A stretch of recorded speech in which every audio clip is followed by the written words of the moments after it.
If you're coach and you're under 10K, there's only two things that you need to be doing to get to 10K and above.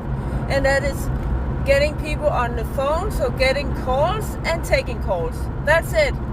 Nothing else. You don't need to do a website. You don't need to do funnels. You don't even need to do your program, because that comes later after you have some clients, because you need to know what they want. You need to be working with clients in order to build a program. So in the beginning, you just do one-on-one coaching.